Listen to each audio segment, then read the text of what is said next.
आपका क्या रुख है? जहाँ कहीं भी हिंसा या वायलेंस होती है उसकी जिम्मेदारी वहाँ के स्टेट गवर्नमेंट पर आयद होती है। ये उनकी नाकामी है कि उन्होंने उस वायलेंस को रोका नहीं, और साथ ही साथ ये उन लोगों का भी उसमें इन्वॉल्वमेंट होता है जो अगर कोई प्रोसेशन निकालते हैं और वो प्रोसेशन में वायलेंस होता है तो जो ऑर्गेनाइजर्स है उनकी भी जिम्मेदारी उस पर आयद होती है कि उन्होंने उस वायलेंस को रोका नहीं बल्कि उसको आगे बढ़ाया भी। ये दो चीज़ें फैक्ट है, इसको कोई डिनाई नहीं कर सकता है।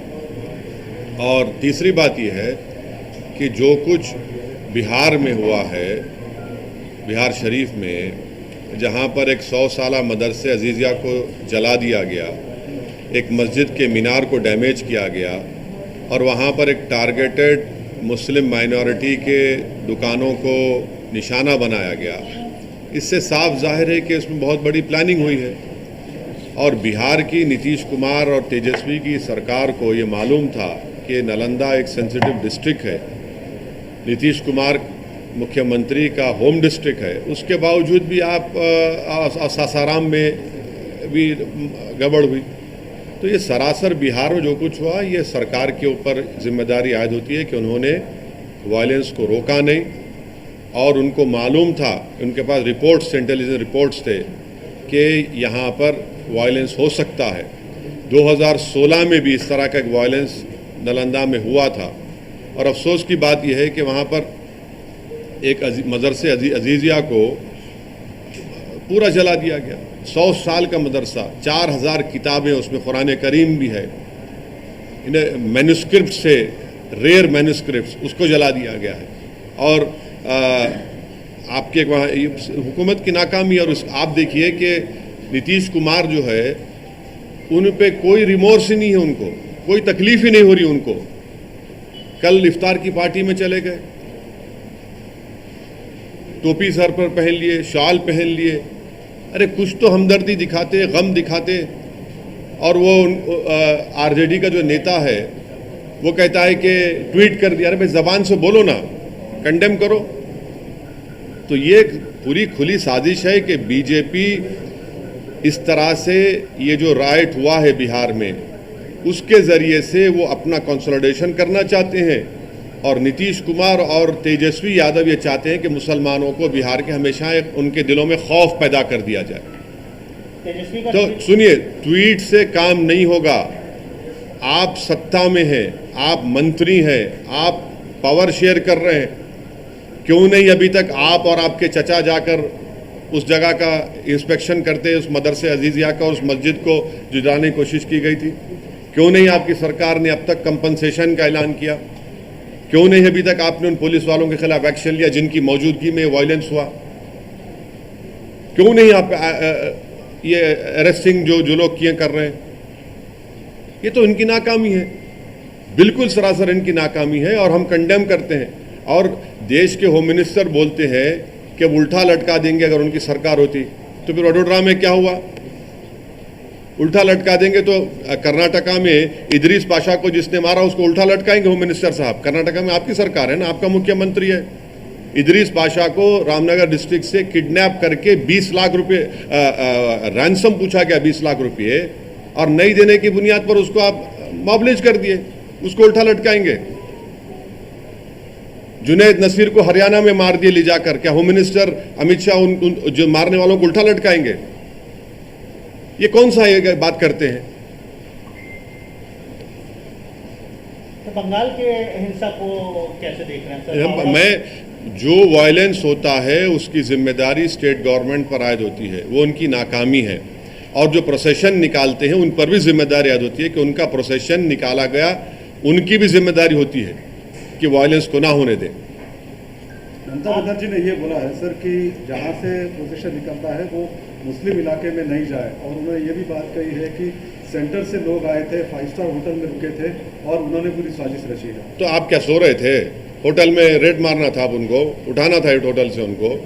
और अगर जुलूस का परमिशन जो एक रूट दिया गया था, अगर रूट से अगर कोई डाइवर्ट कर रहा है तो आप उनको रोक देते वहाँ पर। हर प्रोसेशन का एक रूट मैप होता है ना, आप रूट मैप को फॉलो करिए। तेलंगाना में भी हेट स्पीच का मामला सामने आया सर, रामनवमी के दिन केस तो दर्ज हुआ है लेकिन कोई पुख्ता कार्रवाई नहीं हम हुई है। तेलंग- एक और इंसिडेंट सुनिए। संगारेड्डी में भी हुआ है सर। हम तेलंगाना सरकार से इस बात का डिमांड करते हैं कि जिस शख्स ने वाहियात बातें की हैं उसका बेल का कंडीशन यही था कि वो दोबारा इस तरह की बकवास और हेट स्पीच नहीं देगा। उन्होंने इस तरह का भाषण देकर अपने बेल कंडीशन का वायलेशन किया है। हम उम्मीद करते हैं कि हाई कोर्ट में उनका बेल कैंसलेशन के लिए कमिश्नर ऑफ पुलिस और यहाँ का एडमिनिस्ट्रेशन उस पर एक्शन लेगा और उसी शख्स के खिलाफ महाराष्ट्र में भी एफआईआर हुआ है। तो वो बार बार अपने ही बेल के कंडीशंस को वायलेट कर रहे हैं और ये फिट केस है उनके खिलाफ लीगली आगे बढ़ने के लिए। और संगारेड्डी में जो पटनचेरू में, बल्कि पटनचेरू में जिस 3 बच्चों को मारा और पीटा गया मार्केट के मामलात में, कल मेरी डीएसपी संगारेड्डी से बात हुई है। उन्होंने मुझे यकीन दिलाया है कि वो अनलॉफुल कन्फाइनमेंट और असॉल्ट का केस बुक किए हैं। मैंने उनसे कहा है कि सर वो उसमें सेक्शन लगाइए 307 अटेम्प्ट टू मर्डर का, क्योंकि एक बच्चे का हाथ टूट गया, दूसरे बच्चे के दांत टूट गए हैं। तो खैर उनको नहीं पता था।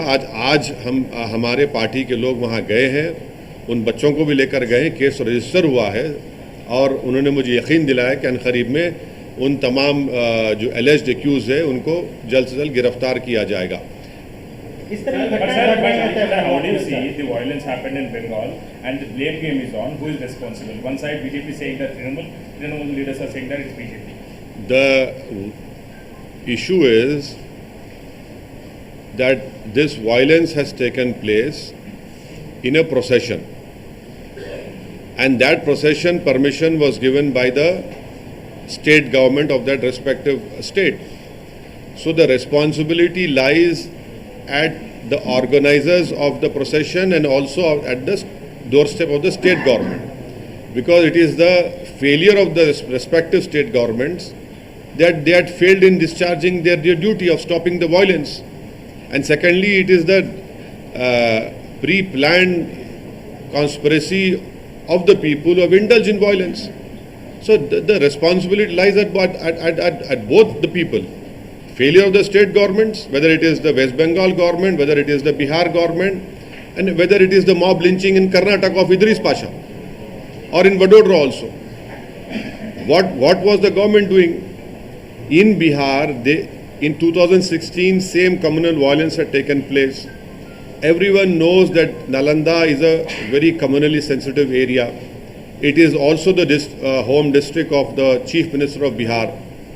It is a complete failure of the Nitish Tejasvi RJD government that despite having IB reports that a violence can take place, you had completely failed in stopping this violence.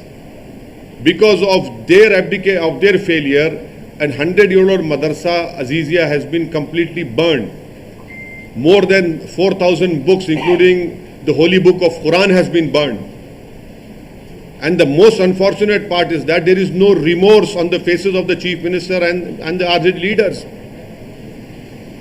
The Chief Minister was having an iftar party yesterday. He and his coalition partner should have visited Madrasa Azizia. They should have gone and seen that one masjid minar that was damaged.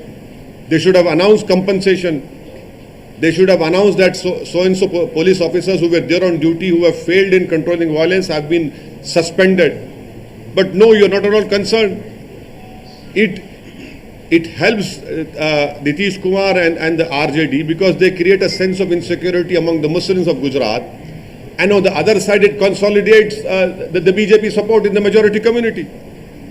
In this whole game which is being played between Nitish Kumar, Tejasvi and the BJP, Amit Shah and Modi, it is the Muslims and the people of Bihar who are suffering. Law and order has been thrown to dogs. At will, people are burning religious places. You are in the power, you are the state government. What steps have you taken? You take comfort in attending an iftar party yesterday, and now you take out today Sadbhavna rally. There was no need of Sadbhavna rally had you lived up to your duties. You don't announce compensation. You don't go and visit that place. Because you jolly well know that you create this sense of insecurity so that the Muslims of Bihar are always beholden to you. And at the same time, it helps consolidate the majority also BJP. There's a study of Yale University which clearly says wherever a communal violence takes place, it helps BJP. A man has been chief minister for years, Mr. Nitish Kumar, and he is not able to stop this. I condemn the behavior of Nitish Kumar and the RJD government, that they have completely failed in stopping this burning of this madrasa and the attack on the masjid, and a targeted burning of properties of Muslims had taken place in Bihar. Sir how do you see the blame game? क्या बोले एक minute. How do you see the blame game happening? मतलब It is, no one is taking responsibility. it is very easy, na. It is very easy. You blame them, they blame them. Who are the sufferers? Peace, violence, when it happens, it is the poor and common man who suffers. And who loses the property? Who goes to jail? Majority of them are Muslim minority. This is the game they have been playing for years. Also, sir, you are suggesting a political, basically conspiracy behind all this violence or this communal violence, sir. So you are hinting toward two particular party ruling in Bengal and opposition. I am saying in context of Bihar. In context of Bihar, which I know, that had the Nitish Kumar RJD government had decided that no violence will take place, the violence would not have happened. They have failed in controlling the violence in Nalanda. Completely failed.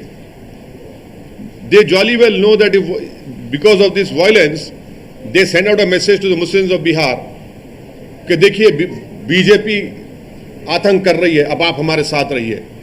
और वहां पर BJP क्या करती है कि majority community को बोलते देखिए आप अनसेफ हैं. तो दोनों का सियासी फायदा हो रहा है. नुकसान कौन उठा रहा है? गरीब उठा रहा है. किसका मदरसा जला, किसकी मस्जिद पे हमला हुआ, किसकी दुकान जली, कौन जेल को जा रहा है. यानी मुख्यमंत्री हैं और आप जबान से इसको कंडेम नहीं करते, ट्वीट करते हैं उनके अलायंस पार्टनर, इफ्तार की दावत कल खाते हैं, खजूर खाते हैं, कंपनसेशन अनाउंस नहीं करते, जाकर विजिट नहीं करते, वहां पर कुछ नहीं करते, क्योंकि मालूम ये कहां जाएगा बिहार का मुसलमान हमको छोड़कर. आप जाके मिलेंगे क्या? बिल्कुल. देखिए, जिस दिन मैं सत्ता में आऊंगा वो सवाल करिए मेरे से आप. मैं सत्ता में नहीं हूं.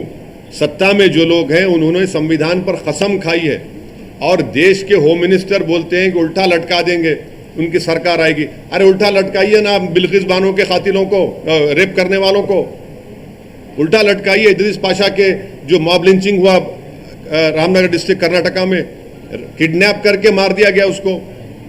जुनैद नसीर के मारने वालों को उल्टा लटकाइए. अमित शाह साहब क्यों नहीं लटकाते आप एक तरफा क्यों बात करते हैं? आप तो भारत के होम मिनिस्टर है ना. जब आप उल्टा लटकाने की बात कर रहे हैं तो ठीक है, संविधान में उल्टा लटक जाएगा जब, तो सबको लटकाइए उल्टा आप. बोलिए. हाँ बोलिए. सर, चाइना ने अरुणाचल प्रदेश के 11 जगहों का नया नाम रिलीज किया, रिनेम कर दिया. अब सुनिए, तफसीली सवाल सुनिए. तफसीली जवाब ये है कि यहां पर मोदी सरकार एनसीईआरटी से मुगलों की तारीख को मिटा रही है, पास को.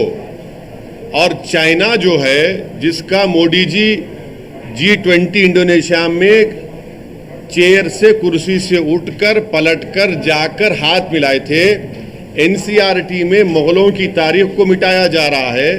और चीन हमारी प्रेजेंट को मिटा रहा है, प्रेजेंट को मिटा रहा है, हमारे नामों को. ये इसमें खुश है और चीन प्रेजेंट नामों को मिटा रहा है. तीसरी मर्तबा हो चुका है. क्यों हो रहा है? क्योंकि चीन जानता है कि देश के प्रधानमंत्री मोदी जी चीन का नाम नहीं लेंगे. दूसरा, ये सरकार फैक्ट्स नहीं बोलती.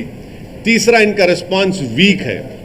इसीलिए इन तीन चीजों की वजह से चीन हमारे प्रेजेंट को मिटा रहा है और मोदी जी की सरकार मुगलों की तारीख को मिटा रही है.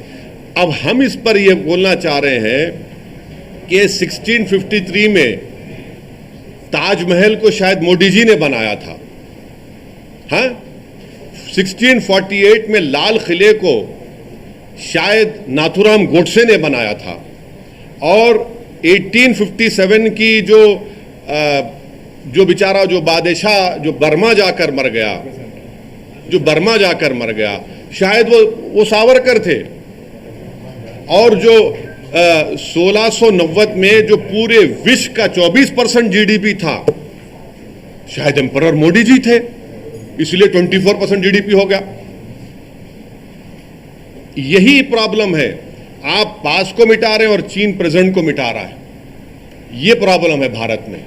चीन के ऊपर देश के प्रधानमंत्री एक शब्द नहीं बोलते, फैक्ट्स को छुपाया जाता है और वीक रिस्पॉन्स है। 3 चीजों की वजह से चीन ही हरकत कर रहा है।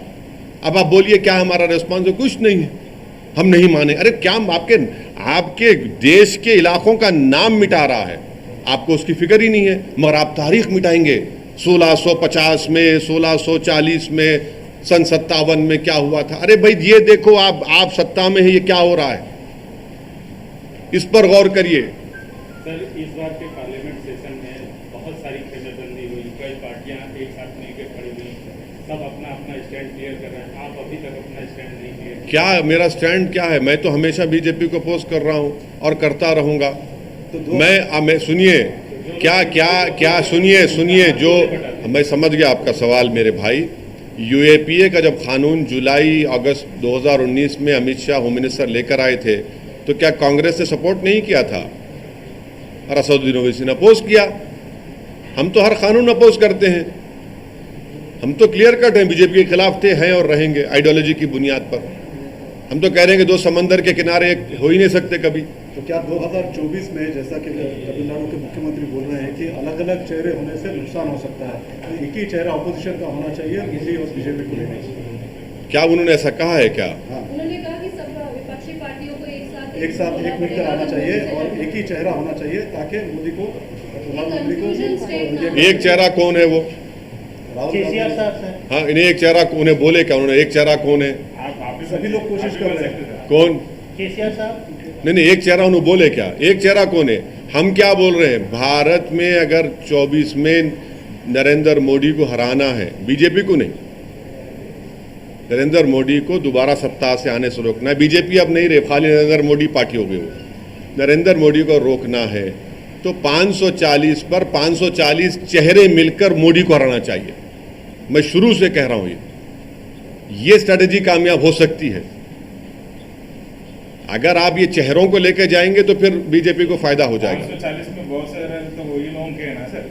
नहीं, आगे जब मतलब आप ये कह रहे हैं कि सिर्फ 540 में जो अब हैदराबाद का इलेक्शन होगा, सिकंदराबाद का इलेक्शन होगा, वरंगल का होगा, आदिलाबाद का होगा, निजामाबाद का होगा। निजामाबाद वर्सेस मोदी। सुनिए, हाँ, अभी देख लो क्या होता है। देखो अभी देख लो, महबूब नगर वर्सेस मोदी, किशनगंज वर्सेस मोदी। हाँ, ये होना चाहिए। अगर आप ऐसे चेहरों को लाएंगे तो फायदा नहीं होने वाला है। खैर वो लोग बड़े लोग हैं भाई, हम क्या बोल सकते हैं। हम तो ट्विंकल ट्विंकल लिटिल स्टार हैं।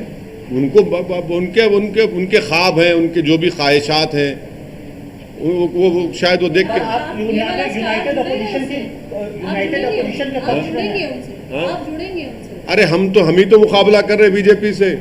नहीं, वो कह रहे हैं। सुनिए मैडम, नुकसान जुनैद नसीर को हो रहा, नुकसान इखलाक पीलू को हो रहा, नुकसान इदरीस पाशा को हो रहा, मदरसे अजीज़िया जला दिया जाता है, नालंदा में मंसूर की मस्जिद पर हमला होता है, गालियां हमको दी जाती हैं, हर भाषण में गालियां हमको दी जाती हैं, यानी गंदी गंदी वाहियात बातें की जाती हैं। मेंबरशिप अब्दुल्ला आजम की चले जाती है, मेंबरशिप फैसल की चले जाती है। कितने मिसालें आपको दूं? विक्टिम तो हम है ना, आप तो विक्टर हैं, विक्टिम तो हम है। सर, आपका कहना है कि यूनाइटेड अपोजिशन हो लेकिन कोई चेहरा ना हो, ये आप कहना चाहते हैं? ये मेरा मानना ये है कि भारत के जो लोकसभा के चुनाव होंगे, हर लोकसभा सीट पर बीजेपी से मुकाबला करने की जरूरत है, और वैसा होगा तो तभी तो कुछ होगा। तो क्या आप उनके साथ मिलेंगे सर, ये सवाल है। उनसे पूछिए मेरे से मिलना चाहते क्या। सर, तेलंगाना स्टेट के यूथ के लिए आप काफ़ी काम करते हैं। तेलंगाना स्टेट के यूथ के लिए, खासतौर से हैदराबाद के यूथ के लिए आप काम करते हैं, तमाम एजुकेशन इंस्टीट्यूट चलाते हैं। यहाँ के यूथ को लगातार कई परेशानियां सामना करना पड़ रहा है। TSPSC का इशू आया, पेपर लीक इशू। कल विकाराबाद में SSC का पेपर लीक हुआ। आज फिर वारंगल और तमाम जगहों से पेपर लीक का इशू आ रहा है। आप यहाँ की हुकूमत से क्या मांग करते हैं? नहीं, अब तो जो कल जो लीक हुआ उस पर तो बोल रहे कि उसका इतना उसका कोई इम्पैक्ट नहीं होगा। ये आज का मेरे को नहीं मालूम, मगर पेपर लीक आज का कंप्लेंट भी DO ने कंप्लेंट लॉन्च किया लेकिन वो पुलिस से। पेपर जैसे शुरू हुआ उसके बाद लीक हुआ। हाँ, लीक हुआ, लीक सर। नहीं मतलब नहीं, लीक हुआ। नहीं, तो एग्ज़ाम शुरू होने के बाद लीक हो होने के गया। बाद। एग्ज़ाम शुरू लीक, ठीक है, सरकार जांच करे, कौन कर रहा है उसके खिलाफ एक्शन ले। और जो पब्लिक सर्विस कमीशन का जो लीक हुआ है वो बड़ी अफसोसनाक बात है। कई नौजवान तकलीफ़ में है। हम उम्मीद करते हैं कि जो SIT बनाई गई है वो उन लोगों को सख्त से सख्त सज़ा दिलाएगी। और सरकार फ़ौरन जो ऐलान किया है, उन्होंने अनाउंसमेंट किया है कि उसका अलग पेपर किया जाएगा। यकीनन तकलीफ़ दे बात तो है, उन बच्चों के लिए तो बड़ी तकलीफ़ दे बात होगी जो बड़ी मेहनत और जुस्तजू के साथ किए हैं। मगर हम उम्मीद करते हैं कि जल्द से जल्द एग्ज़ाम हो और इंशाल्लाह हमको यकीन है कि वो एग्ज़ाम होने के बाद जितने भी पोस्ट नोटिफाई हुए हैं वो 2018 से पहले वो नौजवानों को नौकरी मिलेगी। ये हमको यकीन है। सर, कुछ ही देर पहले डिस्क्वालिफिकेशन की बात की है।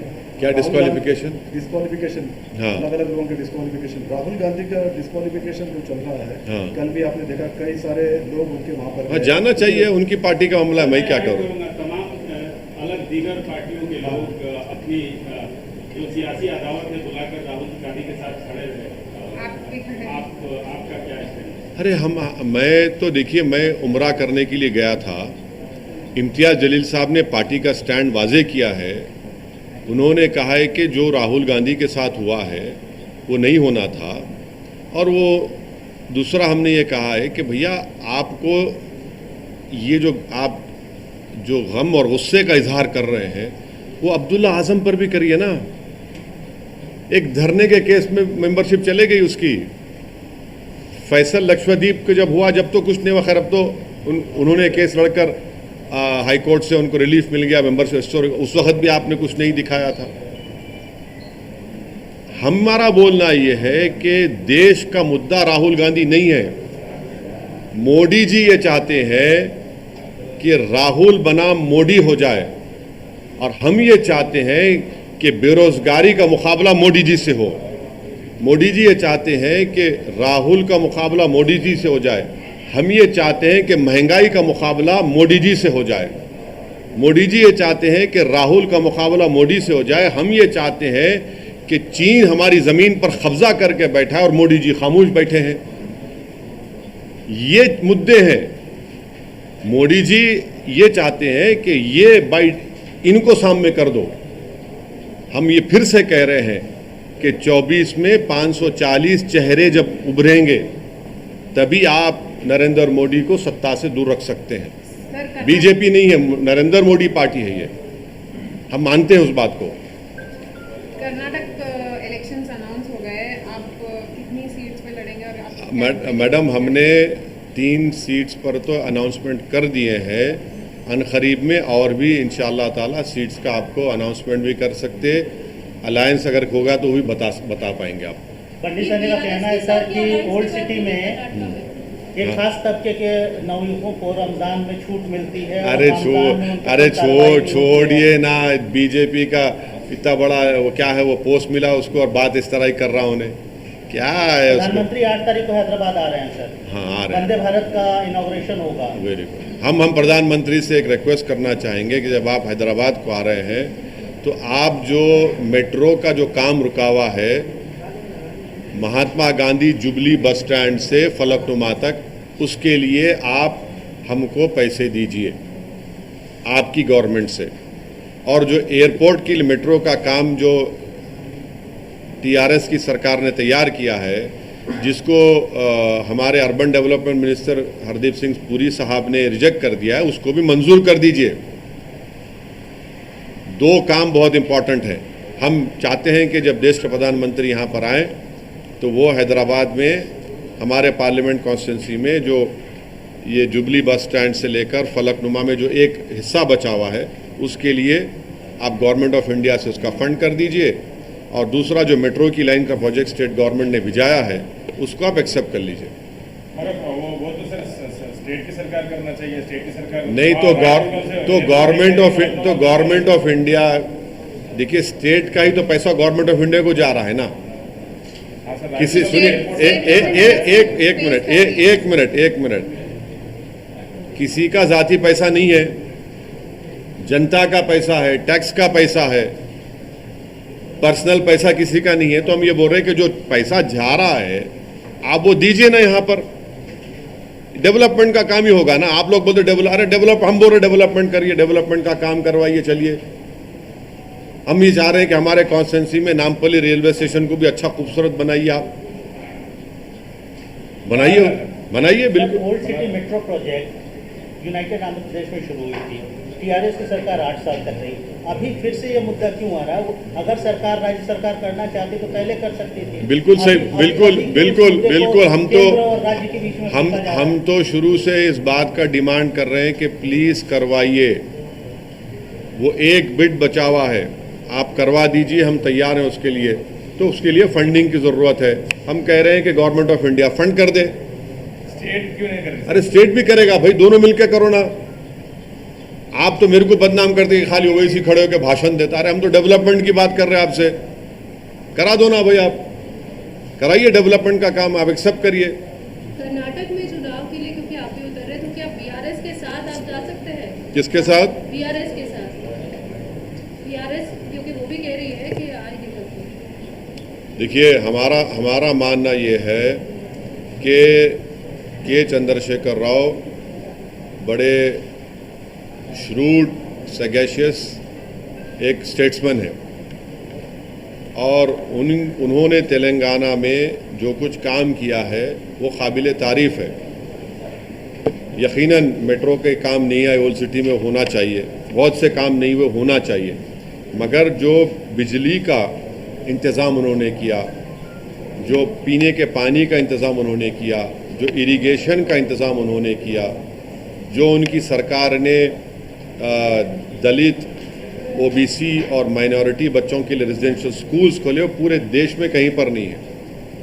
तो ये काम उनका हुआ, उसको एक्सेप्ट करना पड़ेगा। हमारा उनसे इख्तलाफ था, रहेगा, हम उनको अपोज करते थे, करेंगे, मगर जहाँ पर काम हुआ तो वही बोलना पड़ेगा काम हुआ है।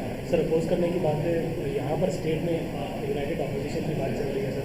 कौन? शर्मिला ने पुश किया है। कौन? वाईएस शर्मिला ने पुश किया है सर इस चीज़ को। कांग्रेस बीजेपी से बातचीत हुई, आपने कुछ कहा है? मेरे से कोई बातचीत नहीं हुई और मैं इनसे नहीं बात करूंगा। मैं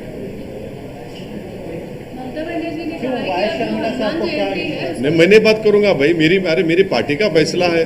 सर इन्फॉर्मेशन यह है कि कल आप मिलने वाले हैं। किससे? देखिए, हम मुलाकात जब करते हैं ना तो शर्मा कर नहीं करते मुलाकात, खुलकर करते हैं, और हम नहीं मिलेंगे उन लोगों से, बिल्कुल नहीं मिलेंगे। हमारे को बात चीज़ों पे टीआरएस पार्टी से हमारा इख्तलाफ है, मगर जहाँ काम किए वो काम करना पड़ेगा, बोलना पड़ेगा।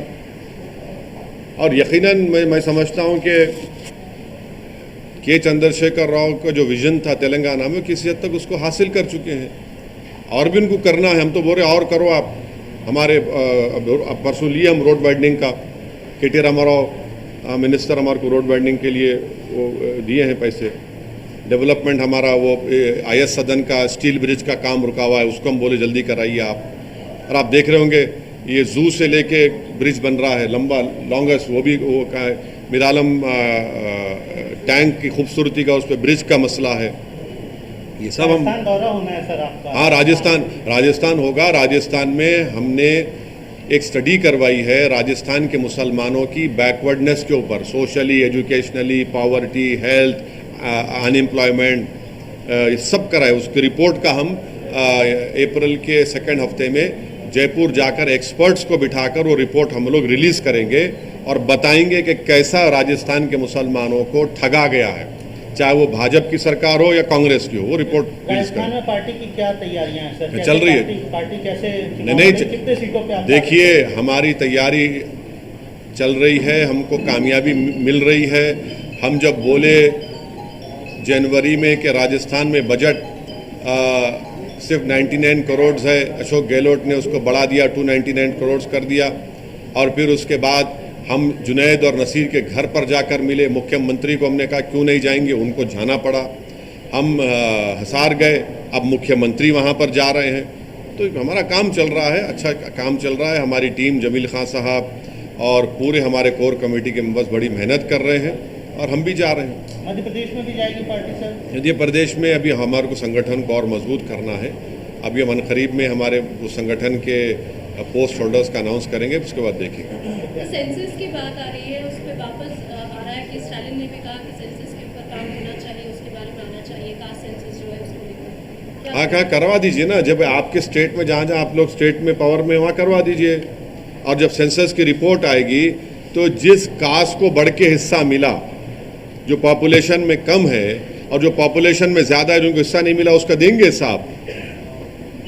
हम तो बोल रहे मुसलमानों का भी कराइए सेंसस, आप कास्ट सेंसस में मुसलमानों को उसे मुस्तस्ना मत रखिए। आप मुसलमानों में भी कास्ट है, कौन कह रहा नहीं है, बिल्कुल कास्ट है, रियलिटी है कास्ट। ममता बनर्जी जो है अब वो कह रही है कि हनुमान जयंती को लेकर जो है बहुत ज़्यादा सचेत और सतर्क रहना पड़ेगा। देखिए, लॉ एंड ऑर्डर और पीस मेंटेन करने के लिए ममता बनर्जी को पूरी कोशिश करनी चाहिए। हम भी जनता से अपील करेंगे बंगाल की कि क्यों आप वायलेंस की इजाज़त दे रहे, पीस को बरकरार रखिए, पॉलिटिकल फाइट लड़िए अपना।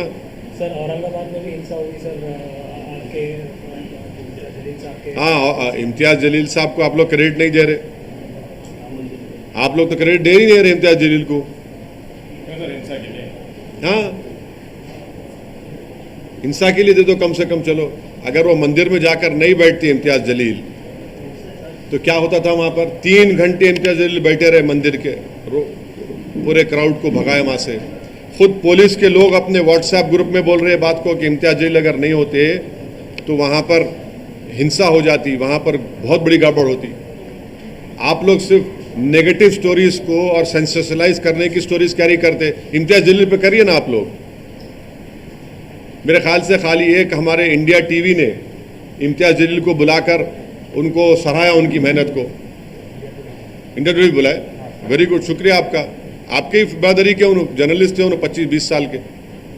और फिर वहाँ पे अरेस्टिंग हो रही, वो अरेस्टिंग को गलत लोगों की अरेस्टिंग नहीं होना, और उस जिन गलत बच्चों का अरेस्टिंग किया जा रहा है वहाँ पर हमारी मुकामी यूनिट ने वहाँ पे लीगल एड फराहम करने की कोशिश कर रहे हैं। मगर ये क्या हो रहा है, क्यों हो रहा है? इतने स्पीचेस हुए वहाँ पर, 50 लव जिहाद के ऊपर, सोकॉल्ड लव जिहाद पर भाषणें हुई, रोकते नहीं है सब महाराष्ट्र की सरकार। और वहाँ के मुख्यमंत्री उनको अरेस्ट कराते हैं जो उनको पर्सनली कोई उनके घर में ब्लैकमेल कर रहा था। अरे भाई, ये लोग जो हेट स्पीच दे रहे हैं, जिनके आपके मंत्री बैठे हुए हैं उसमें, उन तमाम सभाओं में, डिज़ाइनर को आप कहते हैं वो डिज़ाइनर नहीं है, मगर ये तो आपके डिज़ाइनर है ना। ये जो लव जिहाद पे जो 50 मीटिंग कराई जिसमें 71 गालियाँ दी गई मुसलमानों को, इस्लाम को, क्या क्या नहीं बोला गया, वे आपको अरेस्ट ही नहीं करते। अरेस्ट करिए ना, जैसा आपने उसको अरेस्ट कराया वो डिज़ाइनर को, इसको भी कराइए। ये असल डिज़ाइनर आपके, ये हैंडमेडन है आपके ये लोग। सर एक और उत्सव आ रहा है सर, हनुमान जयंती, जिसमें रैली निकाली जाती है। देखिए, रैली निकलेगी, निकलनी भी चाहिए और पीस मेंटेन होना चाहिए। हम अपील करते हैं कि प्लीज़ अमन को बरकरार रखिए। अगर वायलेंस होगा तो गरीब का नुकसान होगा, वो अपने रोज़गार से महरूम हो जाएगा, नफ़रतें बढ़ेंगी। आप अपनी सियासी रोटी तो सेक सकते हैं, मगर इस नुकसान की पाँचपाई कौन करेगा? और सरकारों की जिम्मेदारी ये है कि वो जब परमिशन देते हैं तो वो पीस को इंश्योर करें। जो प्रोसेशन निकालते हैं उनकी जिम्मेदारी है कि वो पीस को इंश्योर करें।